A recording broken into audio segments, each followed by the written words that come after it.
जाहाथे जोङो ट्राइबेल हिसाबै जोङो बेहायनो जों थांनानै थागोन। जोंखौ बुथारखांनायनि उनावसो जोंखौ होखारना माय बे बिसिनि खोथा। जोंखौ बुथारखांनायनि उनावसो गुबुन जाथि झारखन्डनि पाकिस्ताननि बांलादेशनि मानसिखौ दोनफैना मायो बे बिसिनि खोथा। आंनि बे चेनेल नायगिरि नोंथांमोनखौ रोजा रोजा साबायखर बावनाय थाग्रोबाय। नैथियावनो जाहैबाय दिनै जोंनि बर' हारिनि माखासे बेले बेजे जानायजों लोगोसे गोबां मानसिफ्रा दिनै गोबां दुखुआव दं। बिनि थाखायनो आं जाय बिथांमोना दाख्लैनिफ्रायनो जों मिडियायाव नुबाय थादों जे गोबां सोरबा गाबदों, सोरबा बिदिनो न' सिफाय जानाय, सोरनिबा बिदिनो उन्दै उन्दै गथ'फोर थानो थाखाय खस्थ'। बेखौ लानानै दिनै आङो मोनसे गोसोआव सानखांनाय फैदों जे जोङो जोंनि थानायखौ नायोब्ला आरो बिथांमोननि थानायखौ नायोब्ला बिथांमोना बिराद दुखुआव दङ। मानो होननानै बुङोब्ला जोङो मोजां जायगायाव थानानै बिसिनि दुखु खस्थ'आव थानायखौ नायनो हायैलाय बिथांमोननो आं जाखिनि आंनि हानाय बायदि केपासिटि बेखौ बिथांमोननो आङो दिनै प्लास्टिक आरो माखासे माइरं दिनै आं बिथांमोननो लाबोदों। दिनै आङो बियो आंनि थाखाय जथेस्थ' नङा। अब्लाबो दिनै बिथांमोना गोबां दुखु खस्थ'नि गेजेरजों थानायलाय बिथांमोनखौ आङो जाखिनि हायो आं बेखौ सहायखौ होफैदों। आरो बेखौ जे आं होफैदों बियो सोरबा राजनितिकनि सोरबा लिडार बा सोरबा गोनां गिदिरखौ सोरखौबा माइनास खालामनाय बे नङा। बेयो जाहैबाय गोसो जायोब्ला मानसि मावनो हायै जेबो गैया। मानो होननानै बुङोब्ला जोङो बयबो होनो गोसो जायोब्ला जों होनो हायो। बिनि थाखायनो सोरबाफोर जुदि आरोबाव बेफोरबायदिनो होनो गोसो दङब्ला बिथांमोननि गाबनाय आरो बिथांमोननि दुखु खस्थ'आव थानाय बिथांमोनखौ सहाय होफैनो थाखाय आं खावलायदों। आरो जे बुस्थुखौ आं दिनै होफैदों बे बुस्थुआ आंनि माबा मोनसे सोरखौबा बखिनाय बा बुंनाय आरो राजनितिकनि बेलायाव थांनाय बिदि नङा। अननानै आंखौ गाज्रि मोननो नाङा। जोंनि दिनै लिडारफोर दङ, सारमोन बिथांमोना दिनै सोरनिबा दुखुआव दुखु जाफानाय आरो सोरनिबा गाबनायाव फालि जानानै हुगारहैनाय बिसोर सासे मानसिनि मावनांगौ मोनसे दायथ'। दिनै जोङो बेफोरबायदिखौ मावनो हायै जेबो गैया आरो जों मानसिया मावनो हायै जेबो गैया। बिनि थाखायनो आं बेखौ फिसा बुस्थुखौ आं दिनै लाबोना आं दिनै बे दुखु खस्थ'आव गोग्लैनाय मानसिफोरनो बे बुस्थुखौ आं होफैनाय जादों। आरो बेखौथ' आं फ्राय सिन्था खालामदों जे गोबां मानसिफ्रा बिदिनो हादानाव थानायाव सिगांनि बेलायावबो जों नुदों नुनाया। अब्लाबो माने बुस्थुआ जादों जाहैबाय बिथांमोनखौ होयैनि सिगां बिथांमोननो मोनसे इनफरमेसन होनानै बिथांमोनखौ एसे साइड जाहोनानै बिथांमोननि माखासे बुस्थुफोरखौ दिनै माबा मोनसे खालामनो गोसोबा खालामनो हागौमोन। दिनै आं बेखौल' मोनसे दुखु मोनदों जे बिथांमोननो इनफरमेसन होआबालानो बिथांमोननि सोरनिबा आं खोनानायाव सोरनिबा माइरं खामदों, सोरनिबा जि जोम खामदों, सोरनिबा थोरसि लथा खामदों होननानै आं खोनादों। दिनै बेफोरबायदिखौ माविनि सिगां इनफरमेसन होनानै जाहाथे बिथांमोना मावोमोन जों दुखु मोनदों। आरो जोंल' नङा, बिसिबां मानि बे चेनेलखौ नायगिरि बिथांमोन आरो दस्रा जाथिफोरनि दस्रा जायगानि मानसिफोर जोंनियाव बिसिबां आसामाव बिसिबां मानि चेनेलखौ नायगिरि बिथांमोना दिनै नुनानै बयबो दुखु मोनदों। आं बेखौनो खावलायनो सानदों जे बिथांमोना जाहाथे थानायनि बेलायाव माबा मोनसे सरखारनिफ्राय अनसुंथाइ मोनो आरो बिथांमोननि जि दुखु दाहायाव दङ, सोरबा फरायनाय गथ', सोरबा बिदिनो जि जोम खामजानाय, सोरबा बिदिनो माइरं दैरं खामजानाय, बिथांमोननो जाहाथे बयबो थांनानै अननानै जाहाथे जाखिनि हायो बेखौनो जाहाथे बिथांमोना होयो। दिनै आं मोनसेल' खोथाखौ आं सानो आरो आं मिडियायाव बारंबार आं बुंबायबो थायो। दिनै सोरबा बायदिया धोनि मानसिबाबो दिनै सोरबा गैयि मानसिखौ अनसुंथाइ होयिखौ आं मालाबाबो बेखौ आं धोनि होननानै साना। आरो जाय मानसिया गावनि पकेटाव थानायखौ माखासे दोननानै माखासेखौ जुदि होयोब्ला बेखौसो आं माहाजोन धोनि होननानै आं सानो। मानो होनना बुङोब्ला जोङो धोनि थाखा फैसाखौ नाया, जों मानसिनि गोसोखौसो नायो। आरो आंल' नङा, अनेक मानसि दिनै जोंनि जाय मानसिफ्रा बर' बिमा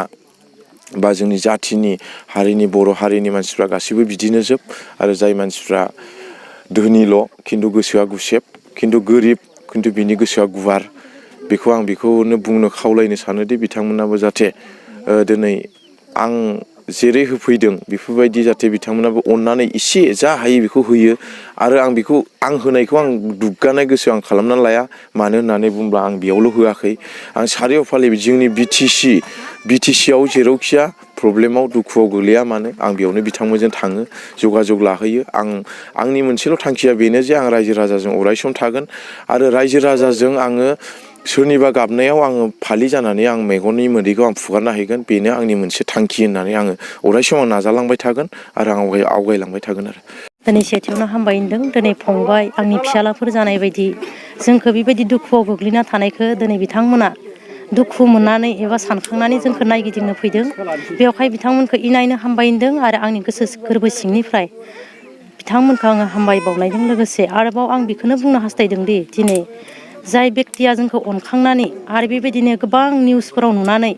आरो बेबायदिनो जोंनि गाबनाय जोंनि गथ'फोरखौ गोदाव सोराव नुनानै दिनै जोंनि उखैना थानायाव बिथांमोना दिनै सानखांलायनानै जि जोंनो बेबायदि तिलपार आरो रेसन जोंनो थाखाय लाबोदों बेखौ जों जेन बिथांमोननो होफिनो जोंहा गैया जेबो जोङो दुखुथिया हावरिया आरो बेबायदिनो जोंनि बे 2 नं कालबारि आरो गलगलखा गामियाव दिनै उन्दै उन्दै फरायफुनाय गथ'फोर दङ जों बिथांमोनखौ फरायहोनो थाखाय जोङो स्टाडि खालामहोनो थाखाय जोंहा न' बां गैया जि तिलपार जिलाब जिथाब जेरै जिसिपिदो गाग्लोबना गालांनाय बेयावनो जोङो उन्दै उन्दै गथ'फोरखौ लानानै जोङो बेबायदि फरायसालियाव थांहोनो हायाखैब्लाबो जोङो लानानै दङ आरो बेबायदिनो क्लास 10 क्लास 9आव फरायफुनाय गथ'फोर दङ दिनै एगजाम खाथि मेट्रिक आनजाद नाथाय बिथांमोना स्टाडि खालामनो बेबायदि जायगा मोनाखै बेयावहाय जोंनि जि बिटिआर सरकारफोर दङ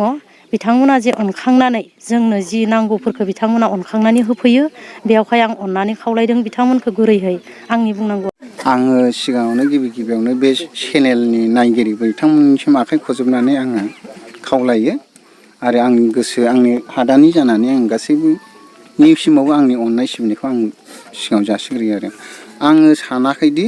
मालाबाबो बे बिथांखौ बेबायदि सहाय होफेरगोन बिथाङा एसेबां मानि गावनि दंनायनिफ्राय होफैदों जों बिनो मा होफिनो जोंहा जेबो गैया बेनिखायनो आं खावलायोदि रायजो राजा जोंनि हादान एरियाखौ सानसे समाव बियो जोंनिफ्राय माबा मोनसे सहाय सुजुग बियोब्ला जों बेखौ सहाय खालामनांगोन आं बेखौसो सानो आरो जोङोदि बेबायदि सासे बेक्तिगतआ बेबायदि सहाय होनो हादों जोंनि बिटिसिआव बेबायदि सहाय होनो हाग्रा सोरबाफोर दं नामा जोंजों सोरबा गोजांफानो हाग्रा मानसि दं नामा आं बेखौसो खावलायनो सानो आरो बिथाङादि जोंनि गोजांनायखौ गोजांफानो हादों जोंनि उखैनायखौ उखैफानो हादों आं बेखौसो अननो ओंखारो रायजो राजानि जानानै आं दिनै अनखांदों बे बिथाङा गावनि पकेटनिफ्रायदि रां गारफैदों बेवहाय जोंजों गोजां जाफादों जोंजों बुंनो थाङोबा जोंजों प्लास्टिक गिजियाव दिनै एरसोनानै उन्दुफादों बिथांनि गोसोआ बे बिथां बायदि अनग्रा जोंखौ सोर दं बेनिखायनो आङो खावलायो रायजो राजाखौ उननि समाव बिथाङा जेन रायजो राजानिफ्राय माबा मोनसे सहाय बियोब्ला जों बिथांखौ नायालाबानो थानो हानाय नङा बिथांनि गोसोखौ जों अनालाबानो थानो हानाय नङा बेबायदि बिथां बायदि गोसो सोरबा दं नामा जों खावलायो जोंनि गोजांफानायाव सोरबा गोजांफानो हानाय गोसोनि मानसि दं नामा दिनै आं खावलायो बिटिआर सरकारखौ जोङो गोबां जोङो न' बां सिफायजानाय हिसाबै धोरोम सिफायजानाय जोंनि आइ आफाया जोङो जेबो रोंगौथि गैयै हिसाबै जों गाज्रि बुंफ्लांबाय रागानि खेथ्रआव जों मोजांबो बुंबाय गाज्रिबो बुंबाय जोंखौ जेन निमाहा होनो हायो जों मानसि हिसाबै निमाहा होलायग्रा जों मानसिया जुदि निमाहा होलायनो हायाबा जोंखौ मा होनगोन जोङो मानसि हिसाबै निमाहा होलायनांगौ बेनिखायनो आं खावलायो जोंनि रायजो राजा आइ आफाफोरा जाम्बा जाम्बिया सोर माबा मोनसे बुंफ्लांबायब्ला जोंखौ निमाहा खालाम हादान हिसाबै आरो दिनैसिमावबो सरकार हिसाबै जोंखौ नायफैयाखै थारैनो जोंखौ टारगेटसो लामारदों नामा जों बेखौसो सानो मा सानदों दिनैसिमावबो नुजाफैयाखै जोङो जिखिया खालामजाया मानो बुथारजाया मानो जों दिनै बिनिफ्राय जों खारा मानोना जोङो बर' जाथि जोङो ट्राइबेल हिसाबै जोङो बेहायनो जों थांनानै थागोन जोंखौ बुथारखांनायनि उनावसो जोंखौ होखारना मायो बे बिसिनि खोथा जोंखौ बुथारखांनायनि उनावसो गुबुन जाथि झारखान्डनि पाकिस्ताननि बांलादेशनि मानसिखौ दोनफैना मायो बे बिसिनि खोथा जुदि आखाइ नांगौब्ला जोंनिफ्राय आखाइ मोननाय नङा बिसोर जोंखौ अनसायाब्ला जोंखौ जुदि अननो रोङाब्ला जुदि बिसोरनो जुदि आखाइ नांगौब्ला जोंनि आखाइखौ नाङाब्ला झारखान्डनिफ्राय मानसि दोनफैदों बिसिनिफ्राय आखाइ मोनगोन बांलादेशनिफ्राय मानसि दोनफैदों बिसिनिफ्राय आखाइ मोनगोन जोंनिफ्राय खिन्थु आखाइ मोननाय नङा जोंखौ बेबायदि निहाथ जुदि जोंखौ जुदि अननो रोङाब्ला दिनै सासे व्यक्तिया जुदि गावनि दोहोननिफ्राय गारनानै जोंजों गोजांफानो हादोंब्ला बिसोर सरखार जानानै दिनै मानो गोजांफानो हायाखै जोंनो बेखौसो नांगौ जों बेनोसै आंनि